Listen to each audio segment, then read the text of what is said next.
Right, Brian? Yeah, see. Alright. Is camera on you or me? It's on me. You start. Well, welcome back, everybody. This is our October 22nd meeting of the Comp Plan 2019.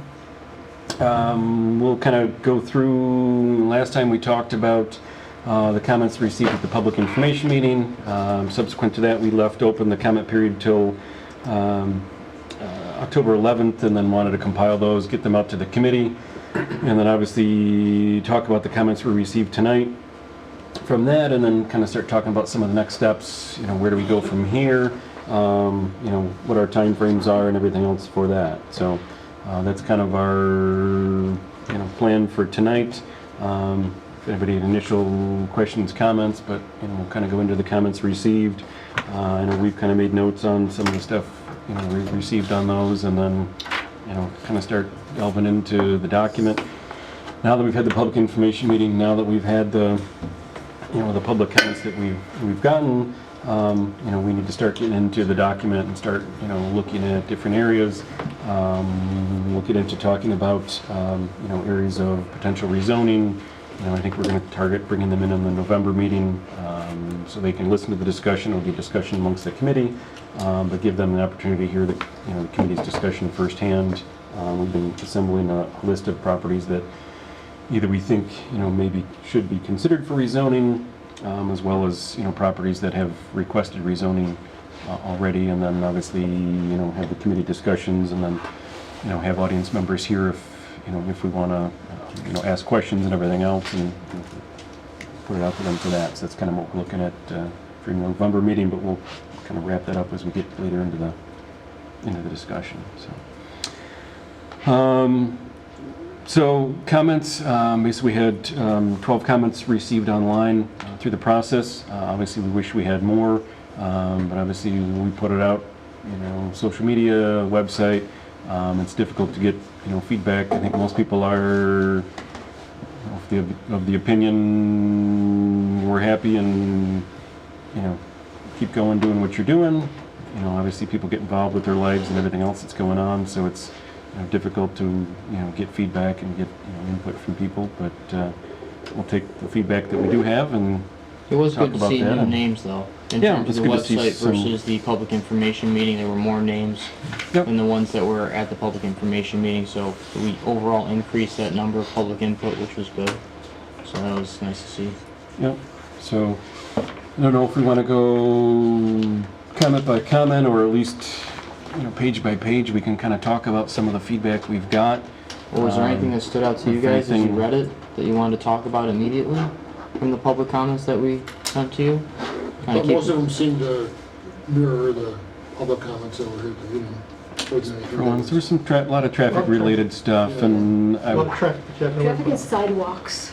sidewalks, and I was gonna I'll comment on that and jump in on as we've talked with this group what we can and cannot do, and kind of how pecking order works as far as governments and everything else. But that was kind of the first number two, or page 2, focused heavily on the Atlantic Avenue corridor and concerns about traffic, concerns about intersections and everything else. The statement was made that this corridor has never been studied in decades. Not true. We do have a 286 corridor study, and I did kind of write down all our studies that we've done through the years.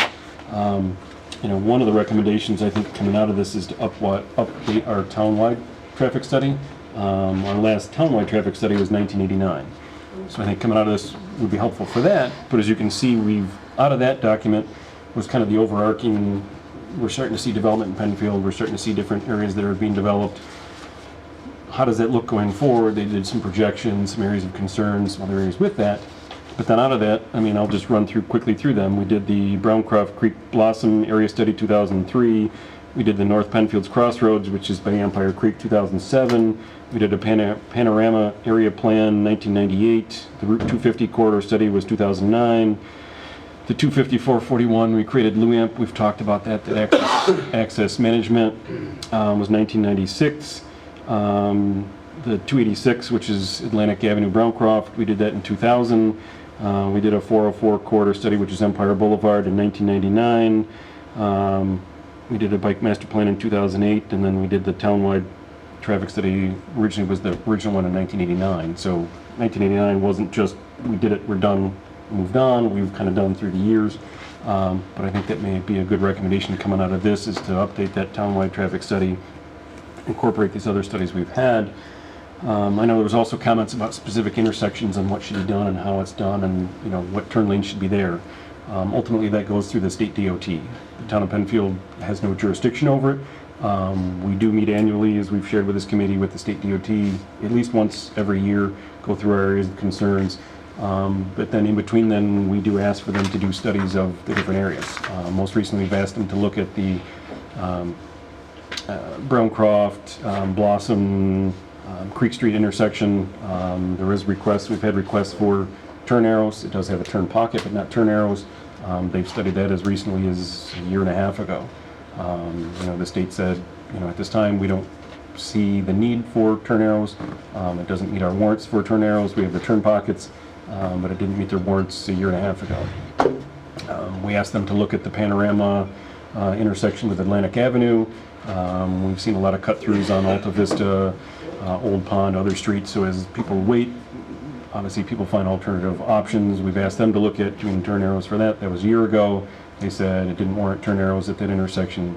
So again, they studied it. So just in kind of response to that comment, And several other comments. and several other comments, we're always talking to the state. There was an accident at Harrison Atlantic not too long ago. We've asked them to take a look at that intersection. Was it, was excessive speed? What was the issue? Proper signage? So it's an ongoing thing with us that we're always talking to the state, let alone doing a corridor study. But just kind of want to put that out there, that it's not stagnant, that, 1989 was the last time we looked at traffic. We have a transportation committee that meets monthly. We go through things and take input from that. We have traffic counters that are out there, speed cards that are out there. So we're constantly working with the state DOT. We're actually, we've shared with this committee, we're talking with the state about the Atlantic 5 Mile intersection. They are currently studying that right now and utilizing safety money, hopefully do some improvements at that intersection, which then hopefully has a cascading effect at the other intersections. And they would look at those. They'd look at 250 at the same time, as well as Scribner and Qualtrough. So as they're making any improvements on those and The whole corridor. signal timing, they would do an update, evaluation of those as well, so they don't fix one and then push a problem to the adjoining intersection. So, I think it's obviously an important element of town and an important element of this community to make sure traffic works and it's the best that it can. And I think that is a very important recommendation. Hopefully, coming out of this committee is to update that townwide study. Yes, Ron. Mark, what was the town's active transportation plan? I think we've done it. It was through 2027, I think. So we've done When was it initially done? I'd have to look at what that date was. I thought it was 2007 through 2027. I think was a 20-year. Okay, so it was prior to the last comprehensive plan. Yep. So it was, okay. I think it was 2007 through 2027 was kind of that window we looked at. Just maybe make reference of it, in this one, to those overall studies to incorporate it. We work with GTC, which is the Genesee Transportation Council. They're a regional area. That was the group actually got funding for mixed use. We've talked about that before, of trying to get away from auto-oriented developments. I know some of the comments in here was being proactive, or I think it even said progressive communities have prohibited drive-throughs. Mixed use does. That's one of the things in that district, that it does prohibit drive-throughs, trying to get away from auto. I don't know if the community at large is ready to prohibit drive-throughs across the community, but I think at least having some new developments look at that and having alternative options. So some of the comments, and I was happy to look at and see we're already working on some of those things. We're already dealing with the state DOT on those. We obviously deal with the county DOT on a regular basis, so it's more ongoing even than the corridor studies. But just to know that it's continually ongoing, but of course it's not directly the town choice to add turn lanes at a Well, state and- intersection or. And those projects of Turn townwide arrows. bike paths to take you from here to the city of Rochester, that's nowhere near our jurisdiction level at all. That really falls to someone like GTC for regional planning efforts for transportation connections. We can make as many recommendations as you want, but that's a big act But by a that's- bigger corporation. That's helpful, having those studies, is you By involve a those bigger agencies power. as you're going along, and if it's in that, we had the 404 corridor study, so as the DOT was looking at Empire Boulevard, and say, hey guys, make sure you incorporate middle turn lane at Plank Road, let's make Right. sure, so Yeah. we have opportunities to, to provide Mhm. input and Based part of on the that, conversation, as and part of it. based on the corridor studies, so those are helpful to keep up to date, so as the state, I know the condition of Atlantic Avenue, we're not happy with it. We've talked to the state about it. Obviously, they have money issues let's similar just- to any other agency right now, and they say, well, when we're doing Empire Boulevard now, when we get more money, it's on our list, we'll take a look at it and do the best we can. But if we can get ahead of it and at least, plant the seed on certain things, hey, you ought to look at bike paths while you're doing it. Hey, let's look at the Atlantic, 5-mile intersection, currently it's exceeding the statewide average for accidents, so it's 5 times the statewide average. Well, there's safety money out there for that, and thank you to Terry Rice for knowing that, and he was on our transportation committee and said, hey, there's opportunities for some funding to get some money for that. So, Mark, I had a couple of questions. Sure. I thought the comments were, at least on the website, a lot of them were really specific, along a sidewalk here, a left turn signal here. But I thought our committee was charged more with 10 years looking out. It is, and that's this group is kind of a more larger overall picture. I just kind of wanted to share with the committee as we're looking at specific Because spots. that we what I'm do. tying into it is, do we look at what's happening in Wayne County? Because, Wayne County, I have no idea what Wayne County's master plan is. They may be planning on huge subdivisions on Atlantic Avenue. And if we're looking at this end of it, we kind of, I don't know if it's looked at globally between the two counties, or, When we do a corridor because it's probably study, something that ought to be in our plan, that we're anticipating such and such a growth in Wayne County, so we want to make sure that the roads can handle that. that's what we do look at as far as you do a corridor study. You look at projected growth, so they'll look at census data. They'll look at. But are we looking at that as what the part of growth is. a 10-year master plan? 'Cause I think it's recommendations, so that would be a recommendation, is to update the corridor studies, look at, what potential development is nearby and other adjoining communities, and, reflecting that. Is it one of your tasks as a committee? No. But it's important to support it and support a recommendation for it, because that goes on to other powers that be. like Those are the this. goals coming out of this. So Their goal is to predict what we think things are gonna be like in 10 years and try to make a plan that's gonna be. Or set a goal, Right. as opposed to, you can't predict But everything, we can't tell obviously. Wayne County, sorry, you can't build No, no, no. houses, but it'd be nice to know if they're planning on doing a high rise on, Atlantic and 350 or something, or. Yeah, and that's part of what come out of the comp plan is, understand the development, potential and opportunities of adjoining communities. I think through seeker and too, we're look at- informing the communities around us that we are doing a comprehensive plan update as part of the seeker process through this, so towns are aware that we're doing this. If they do need to voice anything, they can at that time too, if there's something substantial out there. But to your point, it's important to have just the recommendations to act on as plans come in, as improvements come in over the next 10 years, things we can fall back on and say, yeah, we wanted this to be a goal to make sure we pay attention to this corridor for future growth. Well, that's why we did the 250 corridor study. We went all the way from Victor all the way through To Webster. through Webster. So we did look at the entire corridor.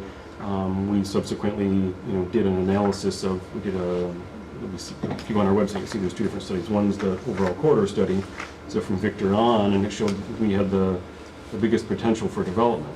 Other communities have villages up through there. As we've talked many times, 250 Atlantic is kind of the most undeveloped 2-state highways in the area. Out of that came out of the last comprehensive plan saying, hey, we ought to plan around this, and that's where mixed use kind of came out of, and let's have some other options and opportunities than maybe more suburban sprawl or something else. So we looked at that, and you look at the projections of growth for the other communities, and then we did a subsequent land use analysis plan. So if you go on the website, it has the land use analysis, and we analyzed all the properties up and down 250 and looked at within Penfield, what's their potential for development, how would this impact traffic, how do we move forward, what's in the best thought of the community. But yeah, as you said, a lot of their stuff gets into, I think a sidewalk should be in this location here. as a comprehensive plan committee, your expect your goal would be is to fill in gaps of existing sidewalk areas. Look at areas we can expand the sidewalk network, adjacent to schools, parks, and churches or whatever, and that's the type of goals that would come out of the committee. Is not, yes, we should have a sidewalk on Scribner Road. So you're relying on. Such and such a You're spot relying on is- seeker processes notifying adjoining communities.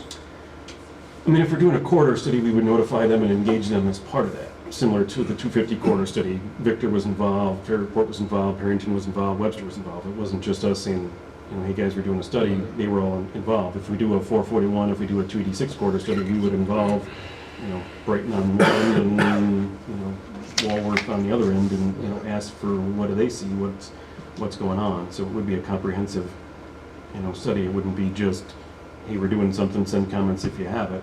They would be, fully engaged in if we're going to do a corridor study. That's the whole point, is to look at the entire stretch of it and what might happen.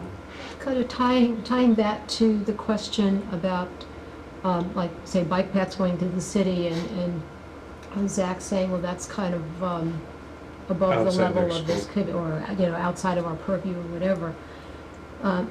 But how do we, as Penfield, make some connection with our fellow towns to say, this is our goal.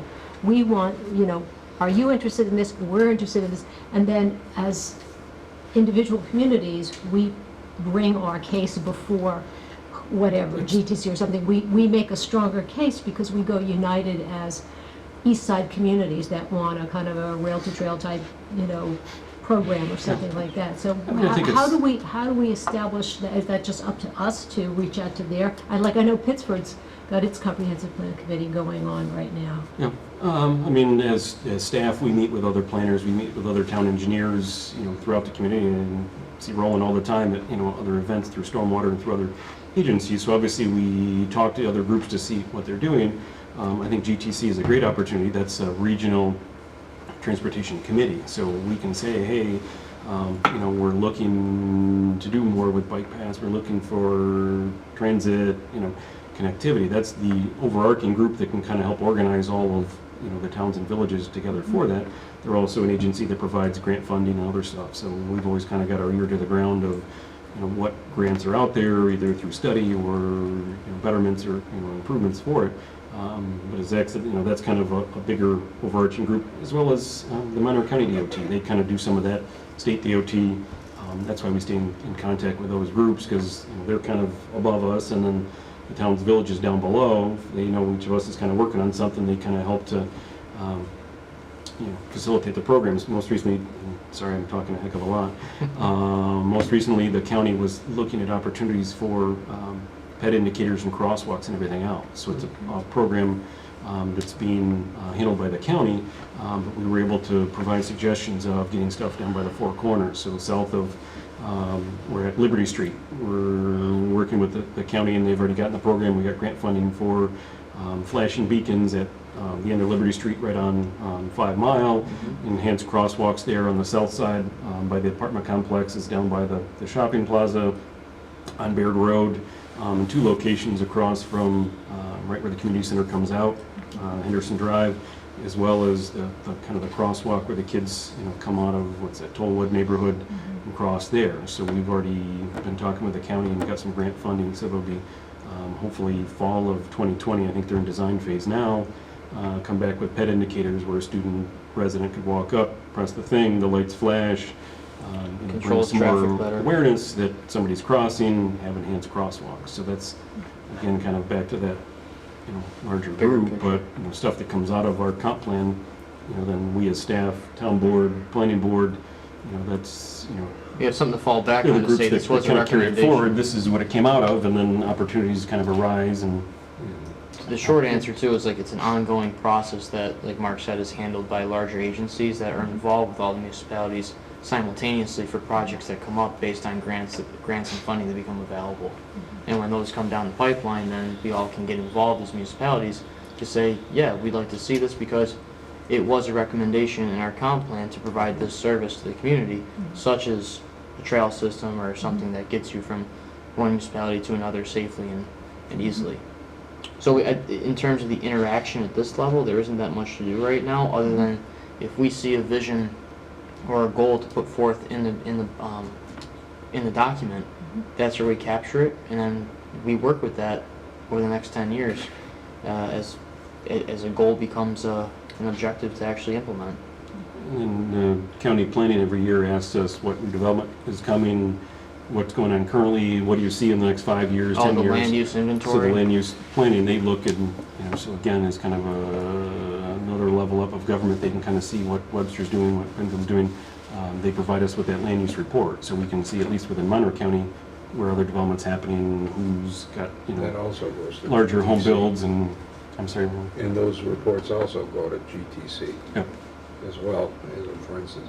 I think it's just important, like in our recommendations, that we still reference what we do have in the toolbox, namely the active transportation plans, the corridor studies, and everything else like that, to still move forward, I guess is, in a nutshell, trying to be. And that's usually what we do with documents like this. We did it with the mixed-use manual.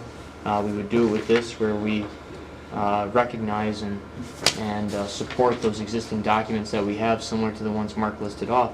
Things that this committee wants to keep supporting as we move forward with the comp plan, such as the new rec plan master, the rec Master plan. rec plan master update, that one, a lot of words.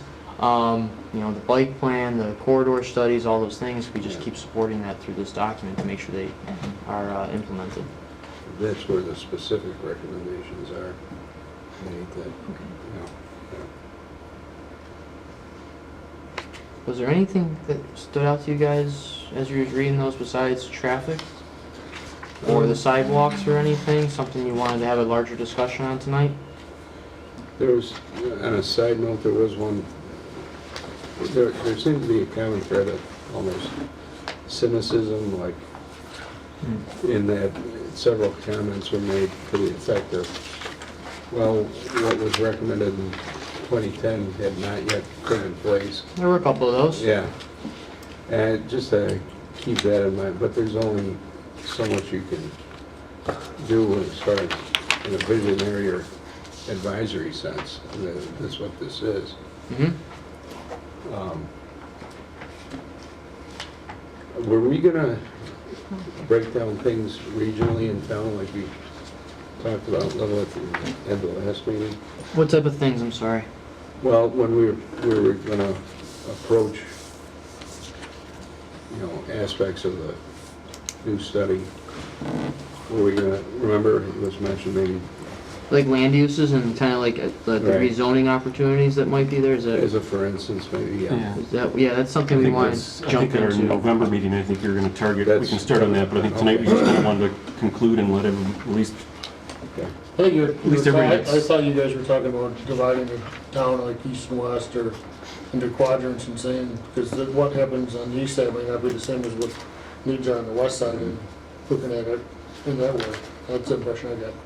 What issues should be focused on, right, like that. we're thinking of talking about, rezonings and some of that, and we can look at some initial stuff at the end of this if, I- if we, Oh, okay. I think I know where you're going, Roland. I think that's something that I would recommend this committee kind of get into as we get, once we as staff wrap up like a 50% document, I think that gives us a good template to start forming those recommendations on, for areas of town. So now we can start plugging in those thoughts immediately, rather than going from meeting to meeting and waiting for a result. We can have something to use, to work off of, and say, all right, this is the content we want to put in there. Let's put it in. Let's all read it, make sure it's good, move on to the next one. I think that's where you're going with that. and I think to your comment as well, saying that things weren't, not everything was implemented from 2010. Obviously, not everything was, and we're not scrapping it. I mean, that's part of, this is an update to the Not my company. comment, but No, what and I heard. you just made it, so that's him come back. What I to- heard. The intent is not to scrap the 2010 plan. Update I mean, it. I think it was a good plan. The town board, feels it was a good Right. plan.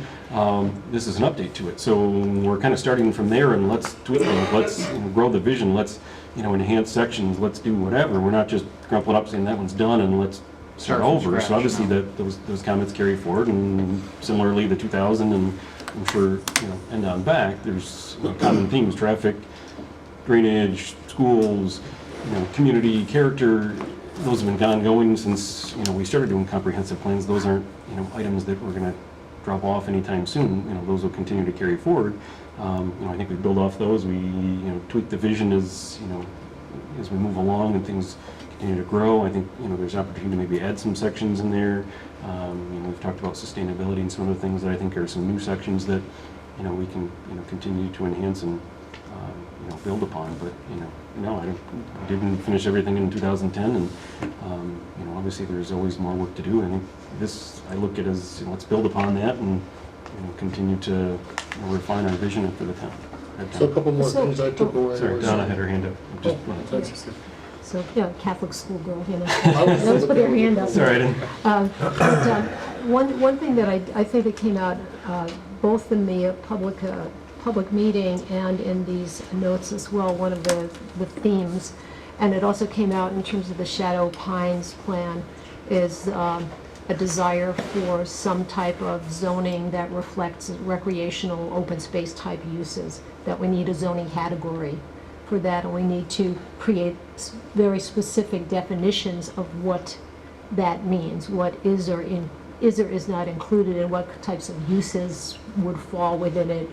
You know, presumably with help from zoning people and whatnot, you know, how maybe, you know, defining how big a piece of property that means, or what modifications can be made, or whatever, but something well-defined that creates a category that replaces R120 zoning for, you know, a huge piece of land like Shadow Pines that you presume is not going to go back to that, with something that makes it more permanent and gives it the sort of legal, if you want to call it, framework that it is described at, that it is described as in terms of being recreation and open space and sanctuary in other documents. So I think that's one piece of it, and that came through in these some of these comments, some of the public comments, and also in a lot of the Shadow Pines committee's work as well. So I'd like to sort of throw that one out there, but I'd also just like to respond to the idea that, you know, not everything was met in the 2010 comprehensive plan, and of course we can't be perfect visionaries, or, you know, I don't know, that'd be great if we could be. But one of the comments that was made, and I think it was made in person and online by the same individual, was to have an annual update by our town supervisor or by somebody, you know, our liaison with the town board. Just to kind of a run through of what have we done, what are we working on, where do we stand. I think that would be a huge benefit to everybody in the town to kind of get a sense of that. And I think, and I'll give you an example of how this could have had some relevance to some things that just went on with respect to the, I was going to say multi-use development, the, Mixed use. pardon? Mixed use. Mixed-use development, right. That it was in the prior comprehensive plan, and lots of people didn't seem to kind of know about it until it was in their backyard, and then they were pretty upset about it. If we had a type of an annual review, there would be kind of more opportunities for people to be hearing stuff 9 years in advance, 8 years in advance, 7 years, and so forth. And if there were concerns, to raise them at a relevant point and not, you know, 5 minutes before something was going to happen. I think it was only 6 years in the making, but Yeah, well, right, but I'm saying that, you know, people, like, we had so few people turn out to the public meeting, 12 comments online. There's not a lot of people who are going to be reading this plan when we do come out with it. So if there is a push to get people out to some public meeting, some effort to get people out to the public meeting, then kind of shame on you if you don't come and learn about it. But at least we're trying as a town to get the word out. I mean, if the committee feels that, you know, echoes your same thoughts, then, I mean, that's what this is about. You and your committee members coming together to say this is something we want to put forth in the document. You know, we all come to an agreement and we find a way to write it appropriately.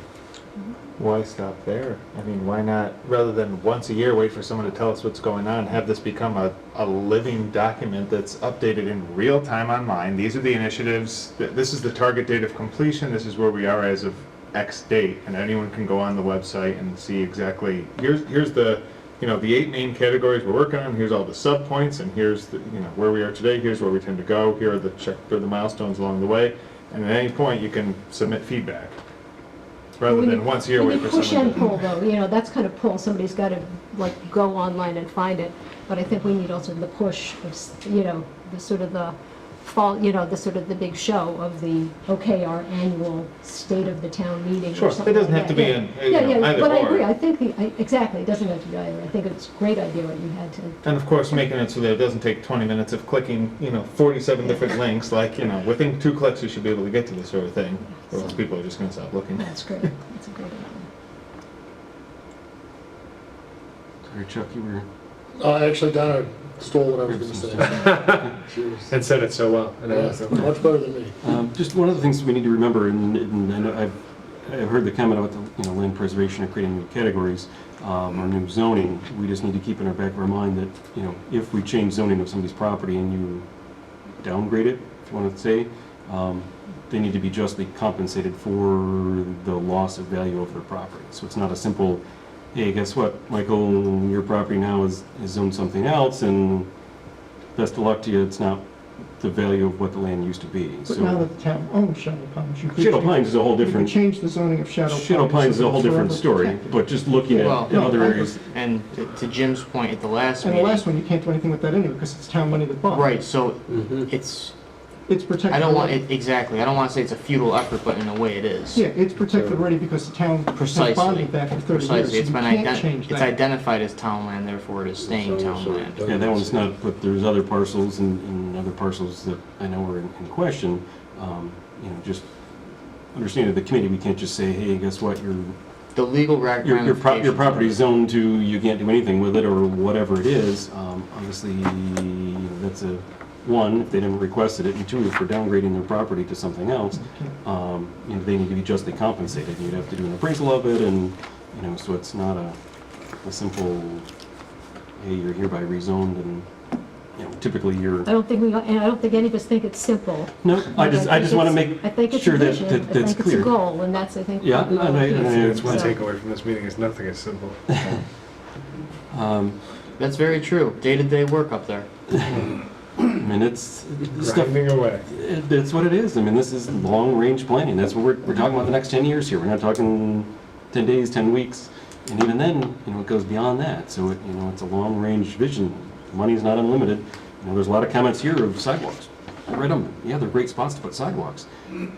At the moment, we have $40,000 a year to put sidewalks in. It costs, for rough numbers, $40 a lineal foot for a 5-foot wide sidewalk for us to put a sidewalk in. So, Goes away very quickly. to get you, rough math, they get you, 1,000 feet down the road and we're done for the year. So spreading that over the whole town, it goes fast. So we've And got, that 40,000 is fixing the existing sidewalks. Where's your 100 feet? Here's your 100 feet. we have 10,000 for repairs. Okay, all So we have a $50,000 budget. So 10,000 is repairing existing sidewalks, 40,000 is for new sidewalks. So, If anyone wants to donate a sidewalk, feel free to. or money or whatever else, but Yeah, but what you've done though is that you're now making developers on main roads put the sidewalk in. yeah. And now you're able to extend that $40,000, but just filling in areas Yeah, between what you've had. correct. developed. And By we've connecting- we've recently revised our sidewalk policy to help, developers realize that the benefit of installing the sidewalks versus paying Paying into the fund. into the fund for not putting them in, Yeah. because now those rates have gone But up. you've been able to extend that budget Yeah, by connecting we things. still get the and having- comments that, well, we've got sidewalks that go nowhere. It's great you put in 500 feet on Atlantic Avenue, but it doesn't connect anything.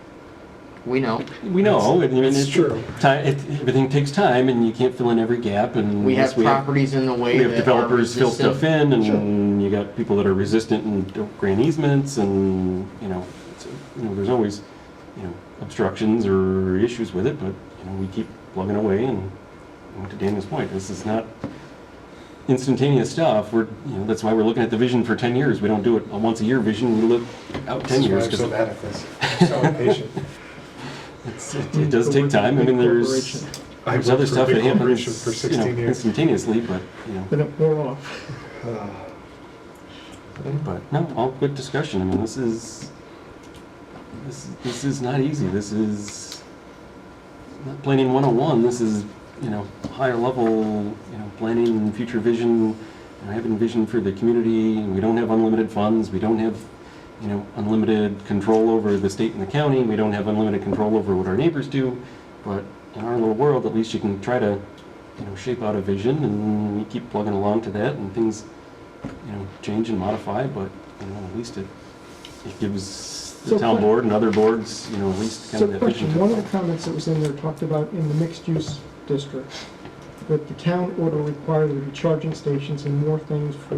We've been requiring. electricals. Can you require that? We haven't required it because it's not technically part of our code, but our planning board's been very proactive in saying include those where possible, and Okay. we want to see them on the plans before we approve them. To say like solar charging stations in larger developments, commercial plazas, mixed use. The question is always asked when it's applicable, and 9 times out of 10 it goes in. But I think that maybe a recommendation out of this comp plan is to update the code, and I think in that sustainability section, Yep. as we talk about, There's going to be a big need. thou real shalt quick. have car charging stations in, each new development, and there should be other requirements. We require sidewalks in our town, we can, require other. We have one here, one at the library, right? We have 3 in town. I believe we have one at Harris Whalen. Mhm. That's the third one? We've got one here, we've got one at the community center, and we actually And were then the first in the county to have any. I believe Right. RTS was working, or RG, or whatever the bus company's name is now. Too many acronyms. I believe they were working with Baytown Plaza to put a couple in at their bus stop there in the plaza. They were thinking about putting some in I there. know there's a private one in the Four Corners, over by 7-Eleven. Was the Red Barn or something. There's a private one over there. And then everyone else's garage who has an electric car charge. I want to get there in the next couple But I of know when we talked to DeMarco Group at Baytown Plaza, they ran conduit for it. So that new area kind of north of where Tops was, as Yep. those buildings go in, they've run conduit for it already, and we Okay. know what's coming. So we do talk to developers and say, hey, you may not be ready today, and we don't tell you you have to put in a free charging station. We provide them, at our locations, but there are pay ones, and you can put in a pay station or whatever. But you should plan ahead and, run conduit for it. Similar. Especially those larger parking areas. The plazas are great opportunities for it because people are often spending time there. At 7-Eleven's a tough spot because, unless you're drinking the Slurpee while you're there, it's a tough thing to do. And then, similarly with fiber, we talk to developers and encourage them to put in conduit for fiber. 5G's coming at some point. We've already got Greenlight. We've already got, other groups here now. So I think, while we don't require it today, it is always a part of the conversation with the planning board or town board is, you ought to think ahead and, plastic pipe is pretty cheap to put in the ground. So can we digress for just 30 seconds then? You mentioned Greenlight in your conversation just now. They're in the North Penfield, are they moving That south? is up to them. Oh, We're not preventing them from moving anywhere in town. They just come to us on a request basis. Right now, they're working off the state road corridor. They do have fiber in the ground, and I believe are currently hooking up homes within the Cranberry Cove neighborhood. They're Working towards Crown Point, I think. Tuscany, Crown Crown Point. Crown Point. They're already laying fiber in there as well Really? as in the new section, and then Camden Park. So They're off of creeping that. south. Yeah. Okay. But we've also had them in and had conversations saying, hey, with mixed use coming in and with other new developments coming in, we sat down with them and shared, here's new developments that are coming in. Try to get down Go talk to the 250. developer, and while, everybody else is laying something in the ground, get on board. It's a lot easier to, Do again, lots all. put a conduit in the ground, and, right now they're going back and directionally drilling, and that's timely and costly to go back and retrofit. So we haven't prohibited them from moving south. We haven't, We just tell them, let us know where you're digging. That way we know you're doing it. we issue There's permits. probably something in the ground you need to be aware of. We issue permits for that and have Just to. wanted, I'll continue to wait patiently. You and a lot of Monroe County. Yeah. We're waiting as well at our homes, so. Yeah, We're just thankful it's happening. More clear I'm excited. Technology will be a lot different by the time they get done anyway, so. I don't think so. I really don't. I can't wait just to give the middle finger to Time Warner or Spectrum, or whatever they call themselves these days. I really can't. I think that's going to be the biggest joy. One of the other comments I pulled out, and I don't know, the committee's going, was talking about floodplains and stuff down in Panorama Plaza. That's a good topic, yeah. There was a plan years and years ago about putting in a dike or a major berm through there. Unfortunately, Hurricane Katrina came by and that washed away with it. You know, at the time, FEMA was more proactive, or the Army Corps was more proactive. Now I think, you know, the FEMA program is so far in debt that that's kind of gone away. They're working other routes at it. They've, you know, looking at increasing the height of base flood elevation to 2 feet. It was 1 foot. You know, they're more stringent upon. We just got audited a while ago for our own program. What do we allow in floodplains? The floodway, what's out there? What do you do? What don't you do? How do you, you know, you got to issue. How do you mitigate it? How do you flood? How do you mitigate it? You know, a teaspoonful of soil. You know, in the district, we got to issue a floodplain permit for it. So we've got what's called compensating cuts and fills. So if you want to, you know, fill over here and put your building in, that's great. But you've got to cut somewhere outside the floodplain 1 1/4 times. That's our requirement to compensate for the 1 times of what this is in the floodplain. So, you know, while the berm, the dike is, you know, is really not a thing anymore, we do work stringently, and it's very governed now. You know, floodplains now, especially with lakeshore flooding, with all the hurricanes and Hurricane Sandy, Katrina, everything else, flood insurance has gone up incredibly. The cost of it's gone up incredibly, and the regulations around it have gone up quite stringently. So that's something we work on all the time. And I'm sure Well, what we've been seeing is Roland works with us to how all the buildings are retrofitting themselves to floodproofing measures. Yep. So the panorama area, if it was today, nothing would be allowed to be built down there. It is what it is, but it can't get any bigger. That's similar. You see the little gas station that used to be Hess, and the little service station is what it is. You know, we can't allow it to get bigger just because they would expand their footprint and couldn't fill more in the floodplain. Similarly, the property across the street, which used to be Carriage Cleaners, is set for quite a bit of time. That 1, they got to do mitigation on the property. They've been working on mitigation for a while. 2, there's distinct limitations on what that building can be, how they had to floodproof it. Auto zone is, you know, That's lower the just building a not the little bit. elevation, but it's also the ground conditions too. They've had to flood-proof AutoZone building, so if a flood comes, there's gaskets that go in the door, and, you know, the fire marshal goes once a year and makes sure, you know, that they know what they're doing. Tops, there's flood-proofing of the building, and, you know, big inflatable things that, you know, blow up to protect the building and, you know, seal off entrances and everything else. So, you know, I did, that one just kind of jumped out at me about, you know, the Army Corps and, you know, kind of where that went.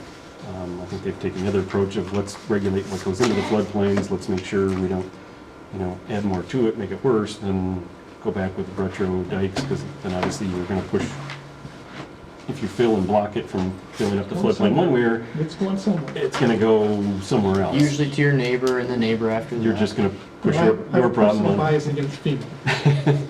You're just going to push your issue onto somebody else's property.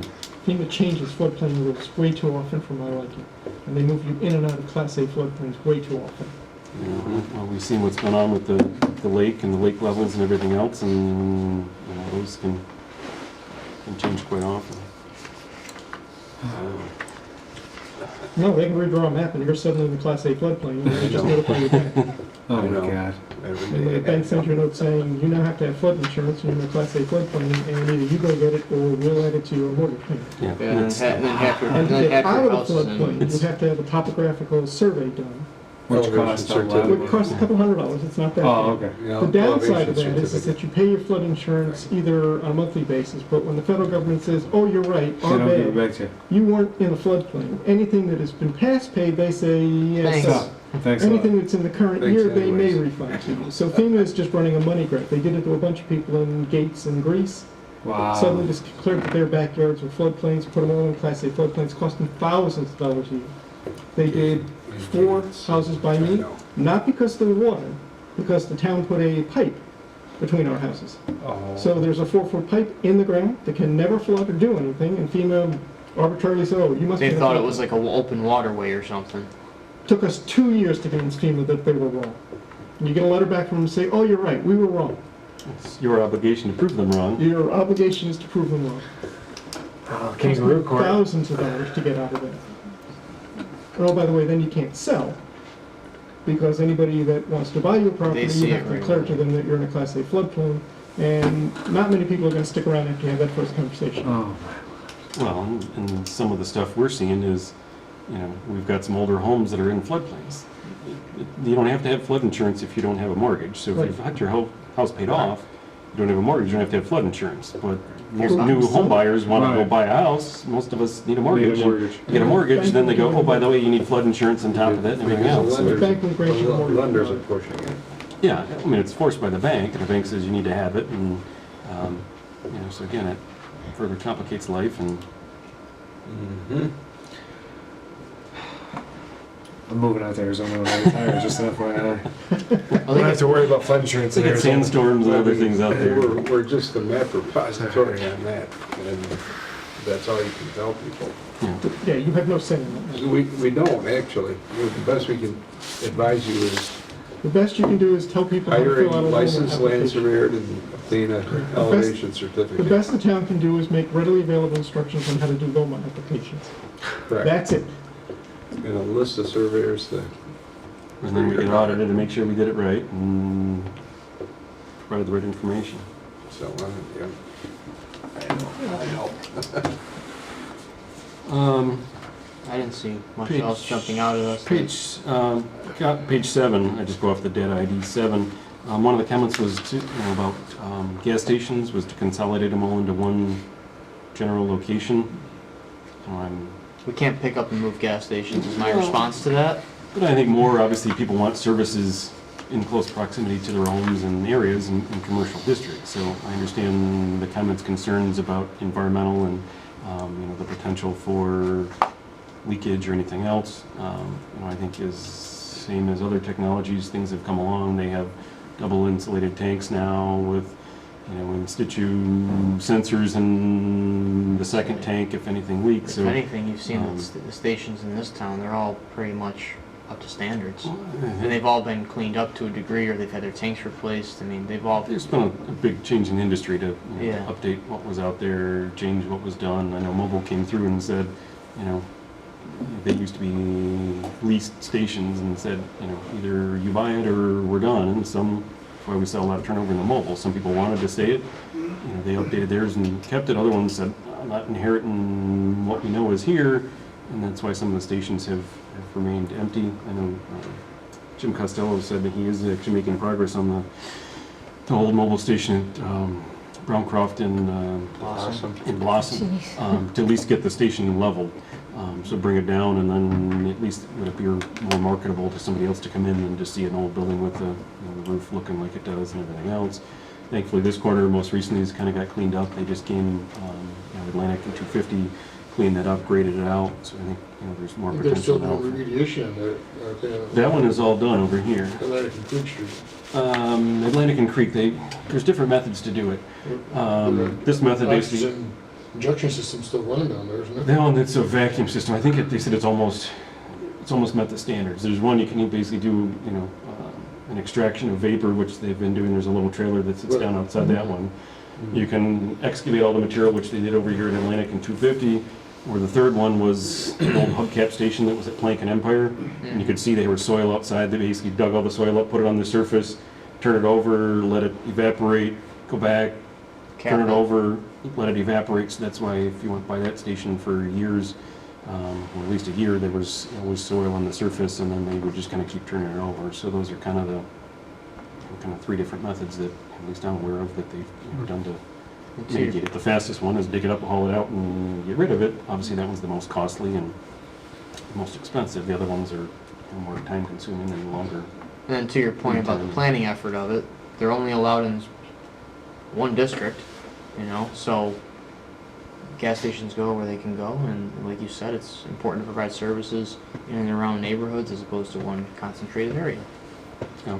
Plus, I presume that, you know, we talked about people whose houses are right at the sort of the Maginot line between sort of commercial and... Oh, the district boundaries? Yeah, that I would think that if a resident adjacent to a gas station asked for a zoning change to sell their home so that it could be a dentist office or it could be. Some of the stuff, I mean, that's what we look at as part of this, is, I mean, that was, it's not next to a gas station, but across from Wegmans on 441. Yeah, is the but I mean increase. that there would That's it. probably be some They're between Wegmans. consideration given to the fact that this is an area this is a property that's already sort of, Well, it's kind of like what Jim brought up. Transitional between commercial, we try to do general Right. business or light industrial limited industrial is our most intense, and then we try to, back out to go to limited business, and then to B&R, and then go to, residential, so you've kind of got a transition Is of. that 441 or Penfield Road? Now he is. Yeah, so that's right across from Wegmans. Yep. Those single-family homes were kind of between a school district,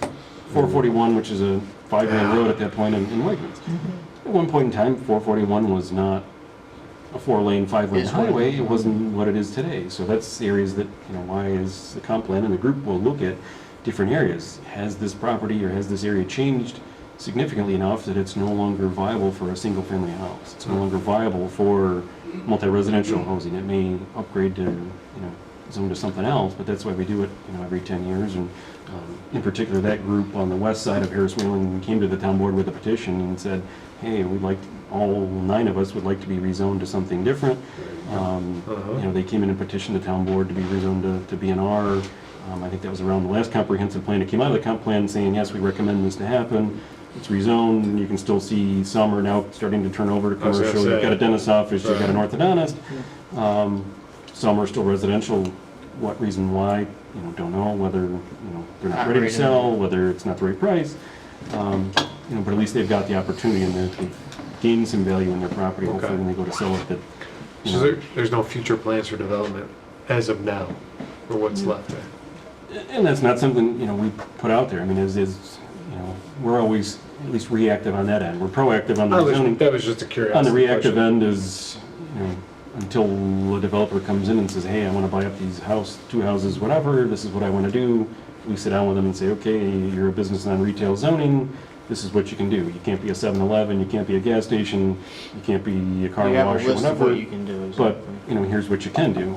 It tends towards, B&R is, on retail, so it tends towards medical or professional office or something similar, and that's why we've got an orthodontist and a dentist so far. Yeah. Again, people say we've got enough dentists or we've got enough of whatever, we shouldn't have McDonald's next to Burger King.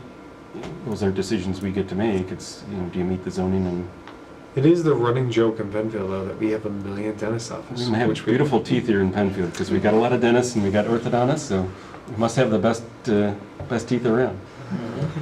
But again, if they can, we've got another. They make it work. They're we've got bringing their another- customers with them from wherever they were before, or their patients rather. looking out. We've got another. Zach, I'm just. Yeah. No, we ask the same question everyone else does Same, when they it's come in to funny. ask. They come in and ask us questions, or they say, "I want to go here." We say, "You're not worried about competition of literally your next door neighbor?" I said, "No, I have a list of patients that are following me. I've got my I'm not trying to clientele take and- theirs, and they're not trying to take mine. We Right. just keep business moving, and I get to own my own property as opposed to lease it." We said, "Well, good for you." So Merkley Family Dentistry is just moving across the street on 5 Mile. They just built Yeah. that new Yep. facility. Yep. Are there plans for their old building? Has anyone come to you? Not that I'm aware of. Jim kind of does our, That area. Gotcha. let's say, economic development. He does, kind of works on the backfill of buildings, or at least talks with, developers or, yeah, we've got another urgent care that's, talking about coming into town and. Oh, really? Former Well, Qdoba. Again, we don't seek them out, we don't go after them, but obviously they feel they've got a market and a market share, and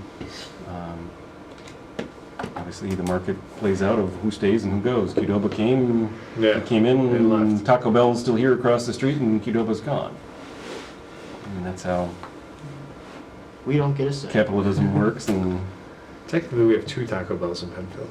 Technically, we do. Yeah. we got 2 Wegmans, we got Two eyes. Yeah. 2 Eyes. YMCA's, we got At that other YMCA, though, we can annex it off to wherever. 2 Delta Sonics, we got, Yeah. um, No movie theaters. the movie theaters. No. Oh, It's not just small frontage parcels either. It's in areas like that, larger parcels, where U of R could come knocking at your door. Mm-hmm. Like they are currently, they have under the microscope, section of Marketplace Mall. Really? Penfield, well, we got, Penfield Plaza we right got here. Rochester And Regional at just, Penfield. you know, they moved out, look, in Brighton, you know, off West Fall Road and everything else like that, so we've got to be mindful of that kind of expansion too. It's not just traditional manufacturing anymore as we think of, No, it's a lot of I was services. gonna say, what yeah, and manufacturing? especially in the medical field. Yeah. We got That 30,000 in it's- Penfield yeah. Plaza that's going to Little- Rochester like Regional. Linden Really? Oaks. Yeah. And watch it grow. That'd be interesting. I'm Yeah. just saying, that's, Taking over that chunk of the building. Rochester is no longer so much Kodak Xerox town as it is U of R and RIT and so on. The medical Being provider. a university town.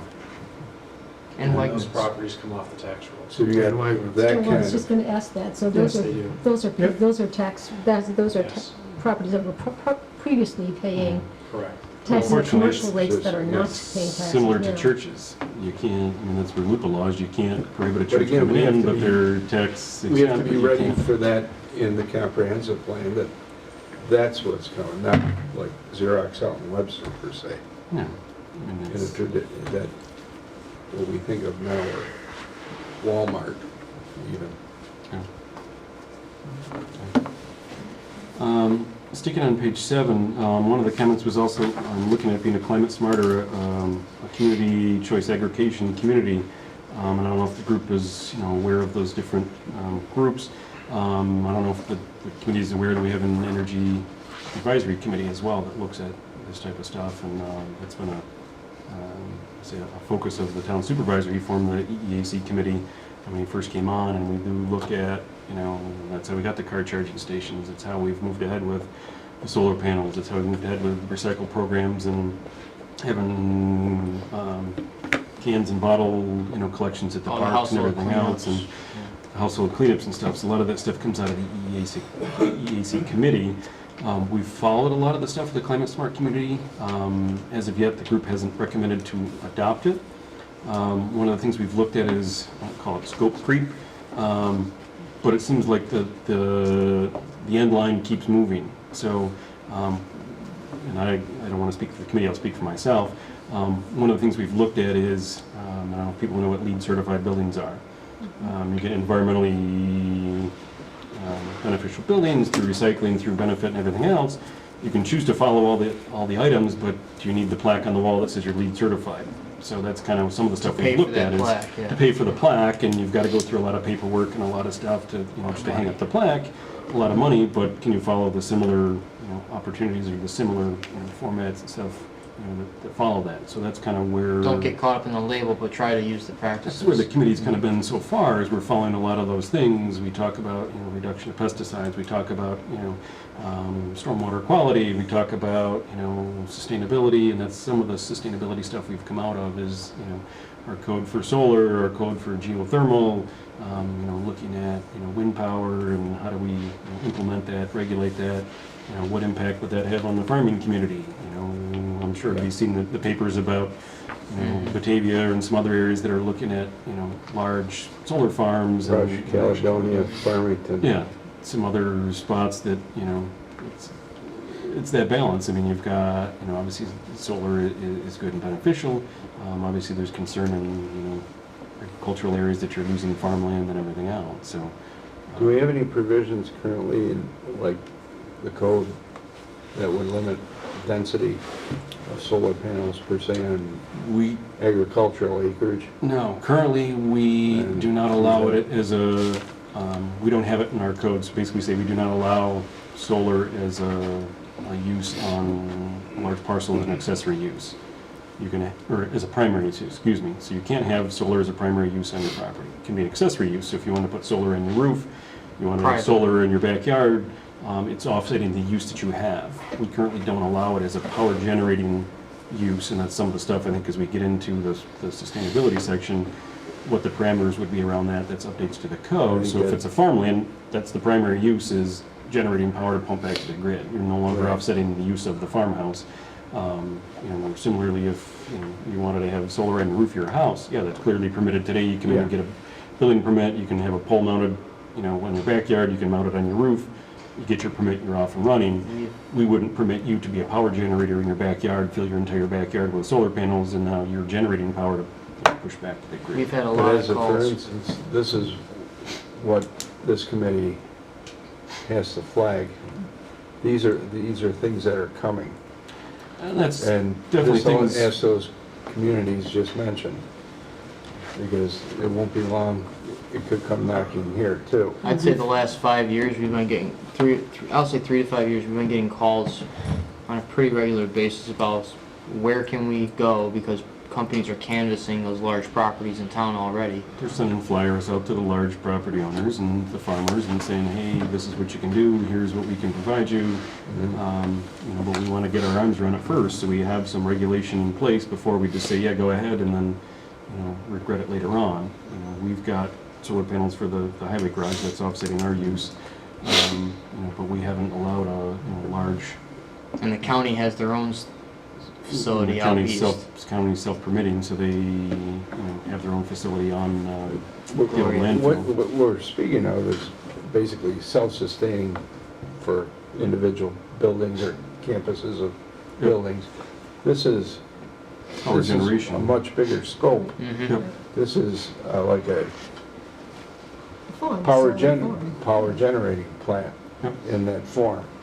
It's something different that, you know, Which is we have to why we try to, as best we can. That's what this committee's about, seeing that coming. Well, we need, and, you know, the farmers who came in to meet with us, Marty Shute and, Evan shoot. pardon me? Evan shoot. Evan Shute, yeah, Yeah. yeah. Bill Wickham, Sorry, right? yeah. And, Dave Woodward yeah, and Dave, And Bill. and and Bill Wickham. Bill Wickham. Mhm. I mean, they, and Bill probably spoke to it most clearly, how they have to find different ways to monetize their property if in fact it's going to remain as open space, whether it's technically agriculture or it's agri-tainment or whatever it is. But I think to Roland's point, you know, we've got to be open to these sorts of things if we want to Mix. maintain a sort of let's just say an open vista in our town, whether it's happens to have solar panels on it or corn growing on it, if we Well, you want could to have it to a maintain it. limited extent, kind of as a mixed agricultural use, if you will. Right. But Solar, I'm saying we have to just be open-minded to solar how they can panels in the incorporate North 5 or whatever, as for instance. Yep. So currently, no, we don't allow it, but that's one of the items we want to get our arms around going forward. So what is the community's vision of these solar farms? You know, That what's won't the balance of necessarily it? stop And it from coming, though. then, but then we got to develop a code around it and say, Yeah. oh, our code Exactly. allows 5 acres maximum at any given parcel. Our Exactly. code allows whatever these limits, but you got to keep a 100-foot buffer around the outside, or we can, you know, have some, you know, limitations or under zoning or whatever. This is, you can allow it, but this is the framework you need to follow. This And is it's don't- not like, this committee wouldn't be charged with the framework of it, but putting forth the No, at recommendation to make least it the committee possible. says we're supportive, fully supportive of solar anywhere and everywhere. You know, go forth and Go forth and let it be so. enjoy sun. But I mean. But I mean, that's the, you know, what is the community's vision, and, you know, how do we see it going forward? And then as staff, we got to develop that, you know, that framework of how that works Because we around. can't just currently say, well, we just don't allow it, because 50 years ago, well, they didn't allow, per se, adult entertainment, but now you've got to zone it in certain areas to allow it to Yep. marginalize And it, you then know. 5G is going to be similar. I think 5G is going to get pushed upon us. You know, we are currently talking with some law firms of getting our code in order, because we know at some point, Yeah. whether we want it or not, you know, I think everybody's supportive of it, it's going to come out there, and how do you, How you do know, you install it? how do you install it, how do you regulate it? And it's on a main road, and I think, again, we've talked about this. It's on Atlantic Avenue, and they had a little solar or 5G cell on top of a light pole, or a utility pole. No one's gonna see it, no one's gonna really care. You can drive your, you know, your autonomous vehicle, whatever, but if you've got, you know, I just go to Newbury Park, because it's right here, right next door, there's not a pole in Newbury Park.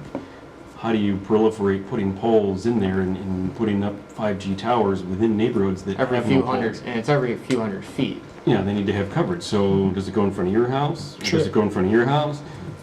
Everybody's gonna want 5G when it comes out, but nobody's gonna want it. Well, you put it in front of Chris's house, that's fine, as long as I can't see it from my house. It'll be in the right of way, so it's still not technically your yard or your property, but people, well, I bought in this neighborhood because I didn't want to see poles, and, you know, so that's some of the stuff, again, we're trying to get our arms around and get ahead of. How do you How do you work with regulate it or have some, you know, some regulation around it That. when singular cell towers? Pretty much you can't say no to a cell tower, you have to show why it can't be there. That's right. You know, it comes from the FCC, it comes from higher, and I'm sure 5G is gonna be the same thing, it's thou shalt have 5G and here you go. It's gonna be that way. Well, It's they're gonna whether say- our community says we don't want it or not, it's not gonna be our choice. So again, you need to Because they're plan ahead turning of it into a utility definition at this point, as opposed to a convenience of what a cell tower was or communications. So it's, you know, there's communities that we didn't want cell towers. You know, they pretty much said you can't block a cell tower. You have to, you know, or group homes or whatever. There's certain things you can't block. We can't block having mobile homes. You can have a mobile home on any property that's out there. The town of Penfield cannot say you can't have a mobile home on this parcel here.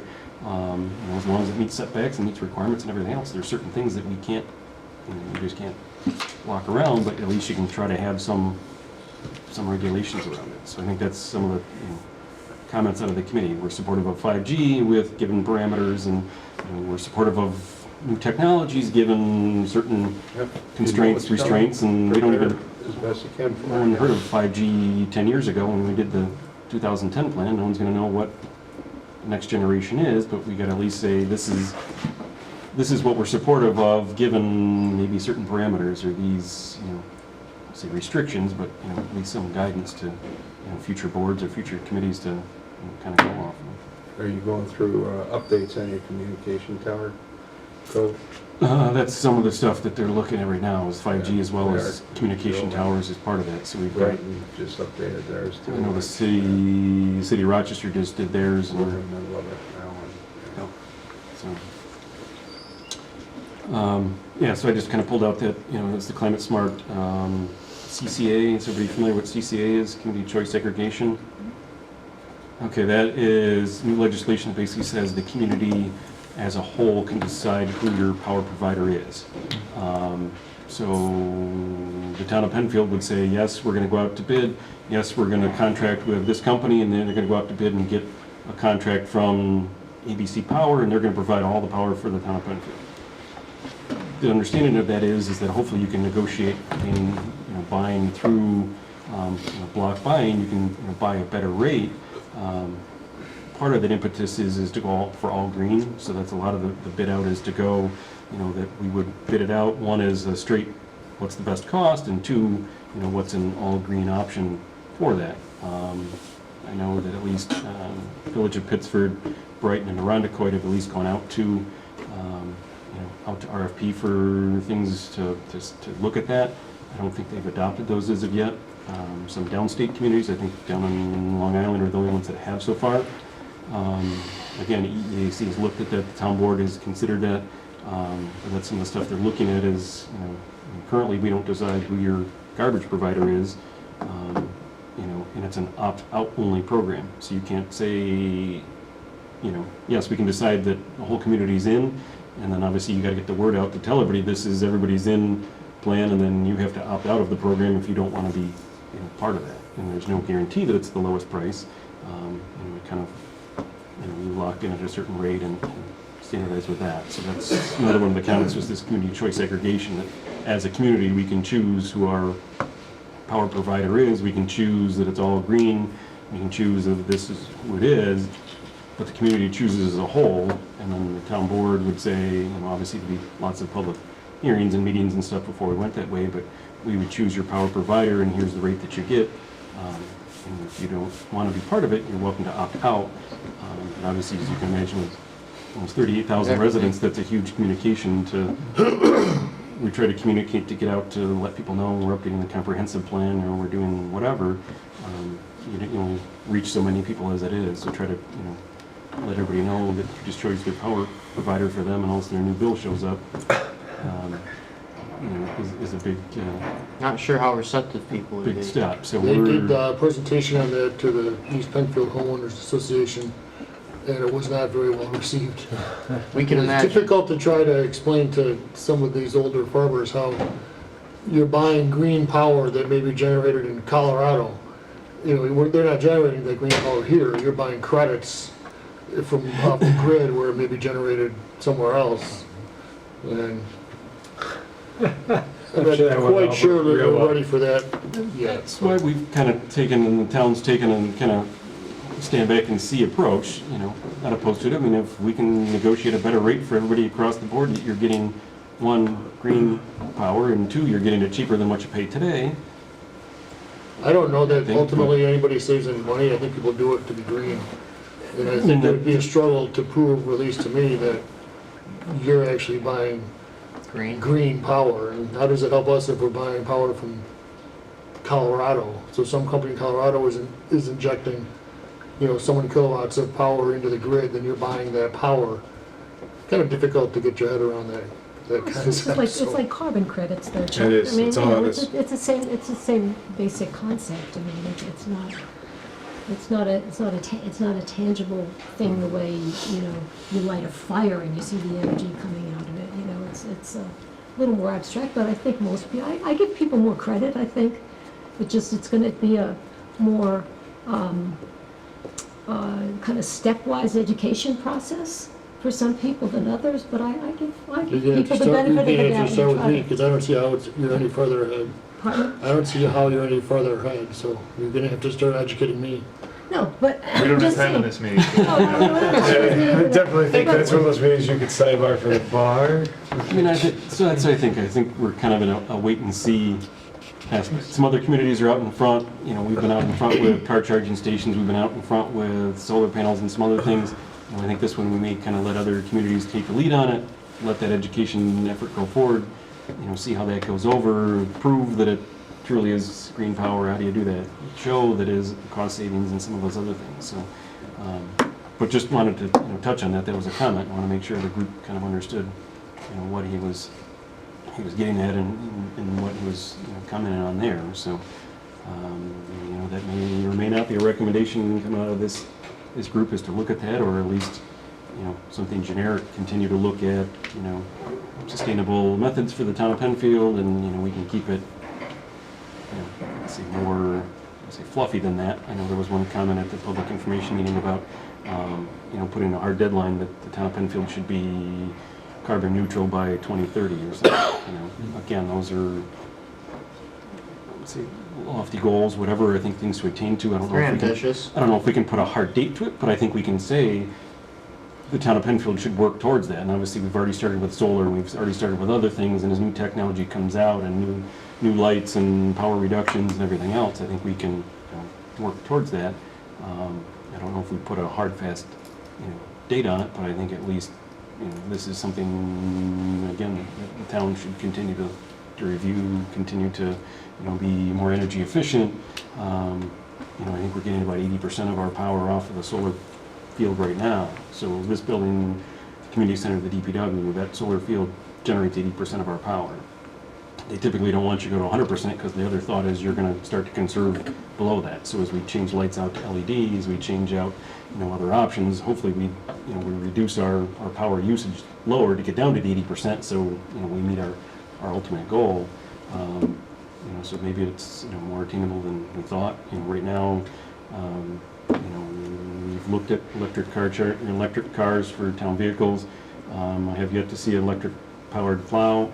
I've been researching one, but haven't seen an electric-powered plow. So some of those things are maybe not feasible for a town vehicle to be electric-powered, sure, or natural gas, or some other options. But obviously, 10 years from now, we'll have much newer technology than what we have today. You can't have my leaf blower.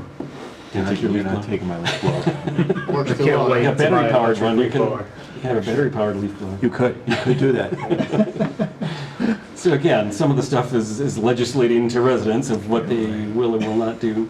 There's a little big government to come over to Ed's house and tell him he can't have Cold dead hands.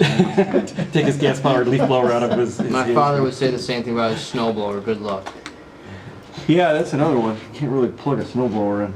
Oh man, I want an electric leaf blower. Those Ryobi 40 volt leaf blowers are awesome. I have an electric lawnmower, it's great. Battery charge. Do you have the Ryobi one or the Easy Green, whatever The the other one is? Ryobi. Yeah. It's nice. What do you do when those 40-volt batteries die? Where do you get rid of them? They're all batteries are all in Trimmers, it. We could deal with that because they have a recycling spot there. My energy.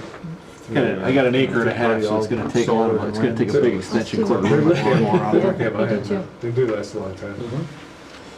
One just quick point. Listen, I don't have a. Trying to balance, you know, we're gonna be completely clean energy by 2030 versus, you know, yeah, we'll do our best. The answer's probably somewhere in the middle, but I think we should be cautious about leaving it so ambiguous that nothing ever happens, right? Just, yeah, we'll try to go green. You might as well just put a big middle finger on there because nothing's gonna happen, you know? At least set some kind of specific measurable goals along the way. We could debate how lofty we wanna make them, but let's at least have something that's measurable. If you look at comment number 5, Tim Murphy, I mean, his comments begin, and he spoke at the public meeting as well, and basically, his comments were, you know, a plan's not a plan unless you have timelines and measurements and accountability and so forth. And I understand that this comprehensive plan is not meant to be as detailed as a business plan, which I certainly have written enough of. But I'm with Mike that it can't be so loose that it's just a kind of a general direction, you know, we're going to float in. It has to be a direction we are choosing to march in with some sense I of. think it can say in words and you know? everything else. I mean, looking at that comment, I pulled up the town of Webster's comprehensive plan to say, okay, are we so far out there lofty, we're not meeting other ones? They've got goals saying, you know, this is where the community's vision is, this is where we think we're going and everything else. I pulled up the town of Barrington's comprehensive plan, pulled up what they had and went through. More generic than ours. And I think theirs would be more generic than ours. We've got, you know, Short-term. distinct, short-term, long-term, whatever, but I mean, so I just tried to get a sense for myself. Are we so far one way or the other? Are we too lofty? Are we too specific? You know, but just in reflection of that comment, I did pull out, sorry I didn't get to Henrietta's comp plan, I'll look at that tomorrow. I sent it to you.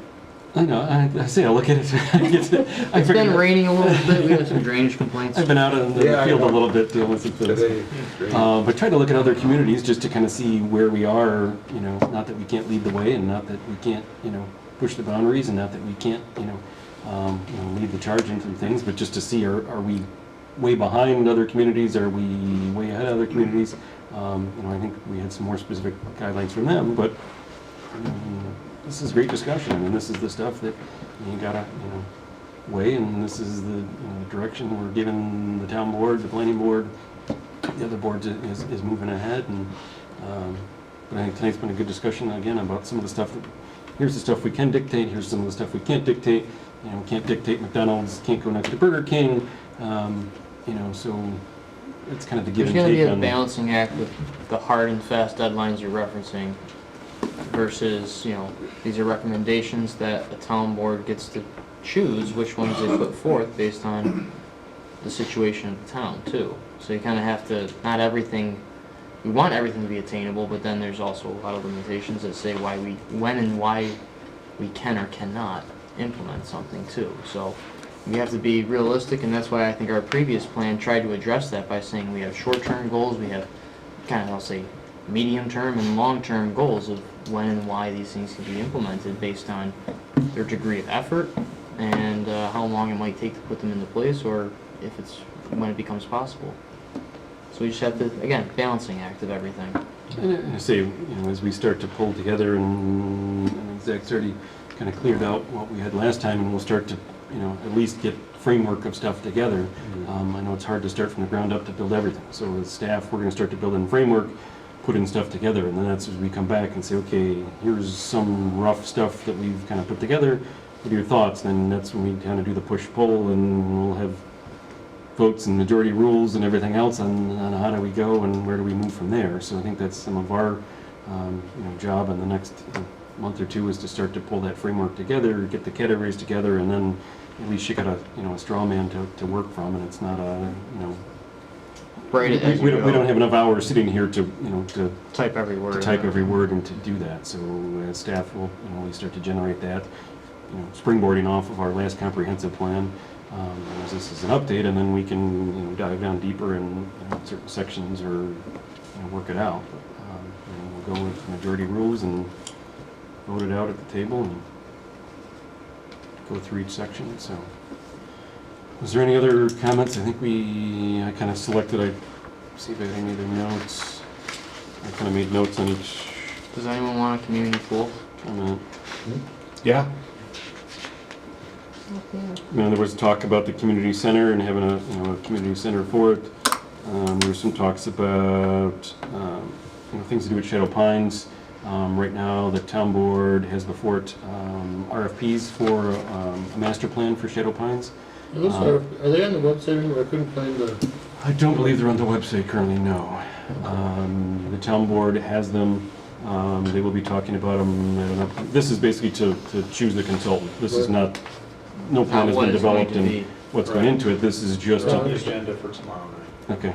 So they're just on, to choose a consultant. So they've got the RFPs from the company saying we can do ABC, here's our cost, here's what we can do, here's our background, here's our, basically it's the resume. So the town board will go through that, choose a consultant. Did you guys weigh the RFPs for anybody local? They're all They're local all local. companies. Okay. They're all Monroe County, some of them are Penfield. So I don't believe there's anybody outside of Monroe County that's on that RFP list.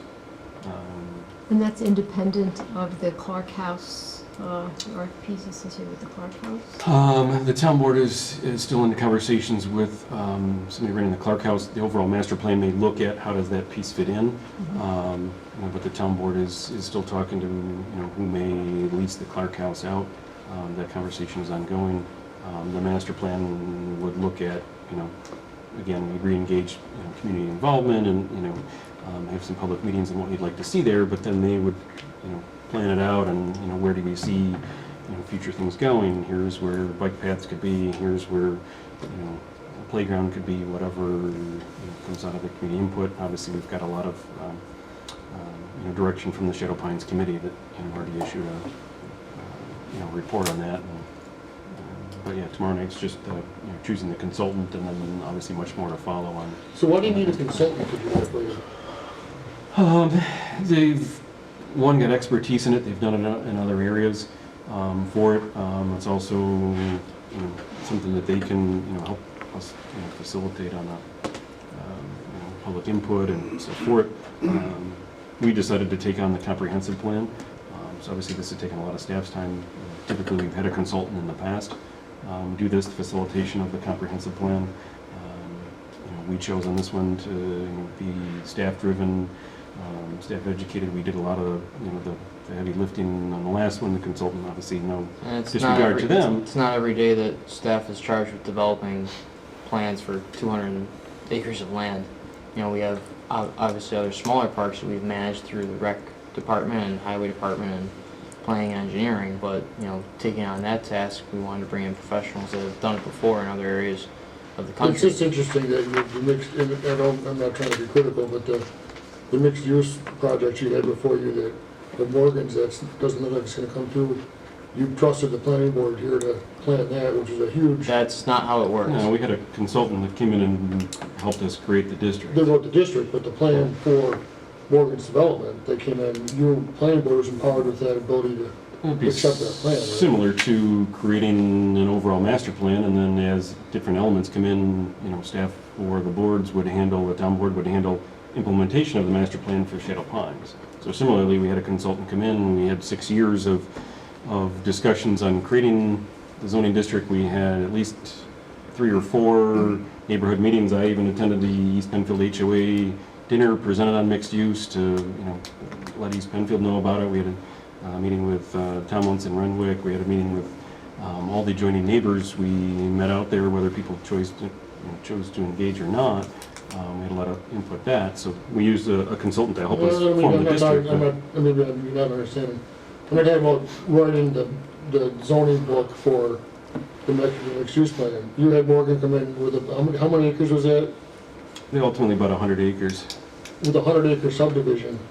And the planning board was entrusted to design, basically accept that design and make modifications to it. It would seem like the planning board could do the same thing on 200 acres of vacant land. So could have put a few trails into it, not necessarily need to drop, I don't know, 10, 20 grand to a consultant to lay out a park for you. It just seems like, Town I board. don't know, to me it just seems like. Well, planning board doesn't usually get involved with town land, so all that kind of falls to the town board and how that gets worked out. And that developer was charged with using those manuals that a consultant put together with staff to Right. say this is how this would get laid out. Again, that plan has gone nowhere, but even with the one being built by the YMCA, they had to adhere to our mixed-use manual before going anywhere, even before the planning board. The planning board then reviewed the project as it relates to the manual, which was again worked with our consultant on before those projects even went forward past their sketch plan review process. No, I understand. So there's layers to all of that Right. before it's just planning board design and approve it type situation. It's Nothing simple. no, I not heard at that all, earlier. not at all. And Who said that? Any other discussion on the comments? I say, again, it's been a good, good discussion on the input we've got. I think it's, some of them were very specific, but I think we can look at the overall, theme of those, the sidewalks. People ask from in general locations. I think the committee, come out with whatever recommendation of, continuing with, sidewalks throughout the town in specific, areas. And so again, we're not getting that detailed of it, but just, what the goal is, moving forward for that. So. is everyone okay with us trying to bring in the property owners that have requested a rezoning, a consideration for rezoning their property to our next meeting in November, where we can talk about those a little more in depth, now that we've visited those properties along with ones that staff has brought up, and try to form some recommendations on that? So Sure. We wouldn't be looking to have a presentation done by each Just for them to listen property in on owner, your but, conversation. they would, at least afford them the opportunity, they can be here, we can ask them questions, kind of similar to the public information meeting. The committee would have the discussion, and then, we would, look to them, to facilitate the conversation. So at least, do we have questions, we have stuff, I'm not looking for a half-hour presentation from each property owner to sell us on the why or why not. We can have the conversation, and then obviously reach to them if we, have questions or. Are you talking about huge changes or just individual property owners? We've It had. doesn't seem like that fits into the 10-year plan to Yeah. be talking to an individual property owner with a house that wants to. They've requested it, and similar to the comments here, similar to the comments, I think we at least do, all the people that have requested rezoning, at least the conversation about their property. Obviously, we need to look at, is it spot zoning? We can't just say, I pick on somebody different, every time. Harold is asking for rezoning for his individual property. He would like to be general business or limited industrial on his property. But is that our task for, again, I still think we're supposed to be looking Bigger Part picture. of- wholesale changes where we're gonna be in 10 years, not But whether part the of it house is, across from Wegmans is zoned commercial or not. I mean, no, but out of this committee is recommendations on what do you see zoning. If we're recommending coming out with new zoning districts, what came out of the last one was recommending creation of mixed use and areas to look at for it. So we may not look at Harold's individual house, but should his neighborhood in large be looked at for some different kind of zoning? So you are So looking at more than just an individual. Yes, that's part of the staff's recommendations earlier in this whole process was when we looked at some areas like the Route 250 Right. corridor there where Doug is by that LB&R section and going north on 250, the Plank Creek intersection. We talked about areas like that. To answer your question, there aren't a lot of large areas to really discuss at this time with the comp plan because a lot of what's out there is still being developed or it's in good shape. We're trying to clean up some areas for transition, good uses of transitional zoning, because we're noticing that a lot of the residential uses either aren't being kept up or there isn't a desire for a residential use there anymore along these main corridors. But So, something specific as is in our 10-year plan? I'm sorry? Something as specific as individual changing zoning on individual houses to do. It could be when you're zoning it as could be part of when our you're looking 10-year at plan? it could be when you're looking at something that's adjacent to other zoning districts that is zoned residential currently, but they're looking to go to MR more as a transitional use and because it may be a more applicable use for the property. you wouldn't look at maybe an individual parcel. Again, we get back to spot But then you zoning. gotta pay them, If right? it's, No, it's if you're, different. typically if you're upzoning, one, if the person's requesting it, or two, if you're upzoning their property. So these properties on 441 went from single-family residential to business non-retail. You're basically increasing the value of their property. So you're not taking away value of their property, so we don't have to pay them for rezoning their property. We're not stripping the value of their land. So they're hopefully seeing a benefit of going from a single-family house on, that area that you may or may not be able to sell as a single-family house. You not get the resale out of it to get somebody to buy into it. Now you can turn around and hopefully sell it to a business that wants to come in, and you can at least get your value out of it, or maybe a little bit more, so you don't have to pay the people for that. If we're taking someone's value away from their property and we're saying, hey, To a lesser zone. you own property and we're gonna rezone you to recreation or sanctuary or whatever we're calling this new area, and guess what? Today you were zoned R120 and you could have built homes. Next week, you can't do anything with your property. You're taking someone's property value away. So if I'm a property owner and I want to change the zoning, what's my process for doing that? Well, since we're going through it, right now is a unique circumstance because we're going through this comp plan effort.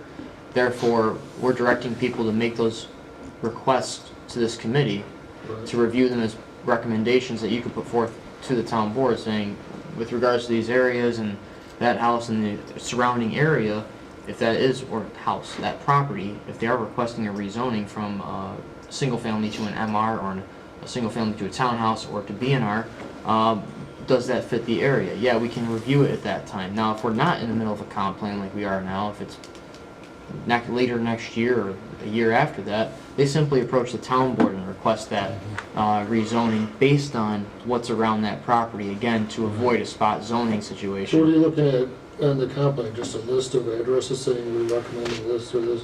You have a paragraph, or, you can go back to the last It's 2010. really that brief, says- because like I said before, there isn't a huge inventory of property to be considered. Well, I could just see us arguing all night over one house and not really Well, hopefully we're getting any not. further ahead, I so. seriously hope not. Hopefully we're not, because I don't think we want to put forth any recommendations that wouldn't be logical, so. But it's still up to the town board to make the decision. Exactly, these are the So, recommendations that come from here. At this point, it's just they're going through an additional layer that they Correct. wouldn't go through under normal Yeah, circumstances. they just said, since the comprehensive plan is looking at the town-wide, why not have them come through this committee, let the comprehensive plan committee weigh in on it, and then make recommendations one way or the other. It's Obviously, brief. But you could have a paragraph saying, yeah, the corridor along 250 makes sense to be more transitional between here and here, and, Or near the intersection of Plankin Creek, for example. That's where it's kind of going, not just one spot at a No. time. Harold's house isn't zoned right, and he needs to be something else. I mean, that's, again, that gets back to spot zoning. You can't zone one parcel in the midst of a whole field of nothingness. Are we doing it for Harold's benefit? Why did we pick him out of nowhere? Are we giving him, choice or whatever? I mean, that's what spot zoning is, hey, we just liked Harold and we did him a favor and here you go. We need to Nice look at a job. comprehensive plan, Nice job. comprehensively. If everyone around him and his whole neighborhood made sense to rezone, then, that's when you look at, let's rezone that neighborhood to something else. But we drove around and looked at most of these already. Yeah. So, I mean, we know what these areas are and that the neighborhoods are changing.